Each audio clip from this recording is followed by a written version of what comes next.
یہ 20ویں صدی کے آغاز کے وقت جسے ہم پورا کہتے ہیں مڈل ایسٹ، بلکہ صرف مڈل ایسٹ نہیں، پورا شمالی افریقہ سلطنت عثمانیہ کا حصہ تھا، خلافت عثمانیہ۔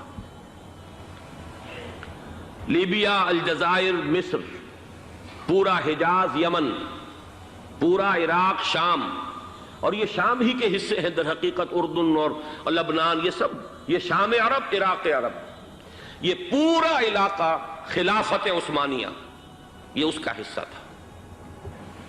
پہلی جنگ عظیم میں انگریزوں نے عربوں کو بغاوت پر آمادہ کیا، غداری پر آمادہ کیا، انہوں نے خلافت عثمانیہ کے خلاف بغاوت کی،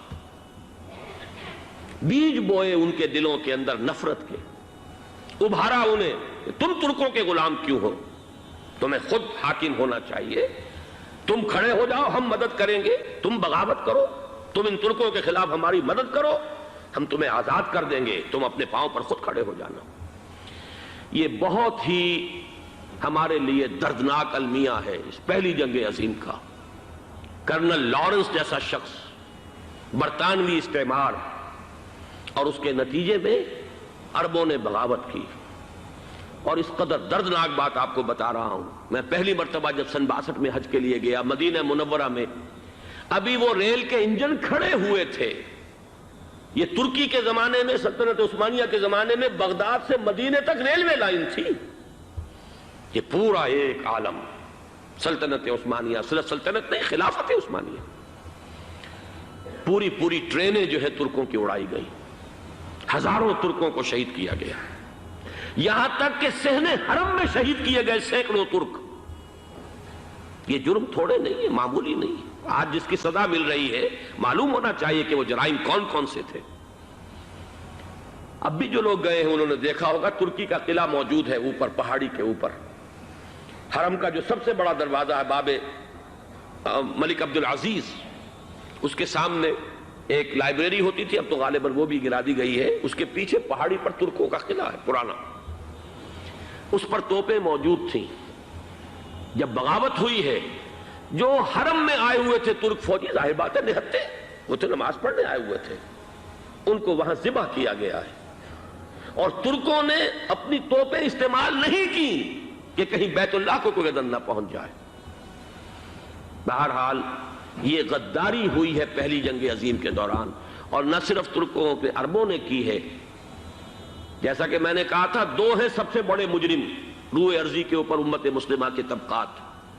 ہمارا پنجابی سپاہی بھی جا کر انگریزوں کی مدد کر کے ایلن بی کو قبضہ جو لے کر دیا بغداد کا، اس میں ہمارے مسلمان پنجابی سپاہی بھی شامل تھے۔ یہ خون چکاں باب ہے ہماری تاریخ کا اس صدی کا۔ لیکن اس کے بعد سلطنت عثمانیہ کے ٹکڑے ہو گئے، چیتھڑے ہو گئے۔ ایک انگریز نے لکھا ہے، یہ جملہ ذہن میں بجھا ہوا جملہ، کہ تاریخ میں یہ بات ثبت ہو جائے گی کہ ایک انگریز نے اس سلطنت کے ٹکڑے کر دیے کہ جو عمر فاروق نے قائم کی تھی رضی اللہ تعالی عنہ۔ یہ پورا عالم، یہ تمام علاقہ کس نے فتح کیا تھا؟ یہ بات ہاتھ بدل گئے تھے، پھر ترک آ گئے، خلافت عثمانیوں کے پاس چلی گئی، لیکن یہ سلطنت تو حضرت عمر رضی اللہ تعالیٰ عنہ کے زمانے سے چلی آ رہی تھی۔ اس کو ایک انگریز کرنل نے، اور اس نے بغاوت پہ آمادہ کر کے عربوں کو اور ترکوں کے پیٹھ میں چھرا ڈھپوا کر ان کے ذریعے سے اور ٹکڑے کر دیے۔ لیکن جب جنگ ختم ہوئی، اب انہوں نے کہا کہ اب ہمیں آزادی دیجئے، تو اب انہیں معلوم ہوا کہ غداروں کو دنیا میں کیا ملتا ہے۔ ٹکڑے کر دیے گئے۔ یہ حصہ عراق یہ انگریز کے پاس رہے گا، شام کا یہ علاقہ یہ فرانسیسیوں کے پاس رہے گا، مصر پر انگریزوں کا تسلط رہے گا، لیبیا اطالویوں کے پاس رہے گا۔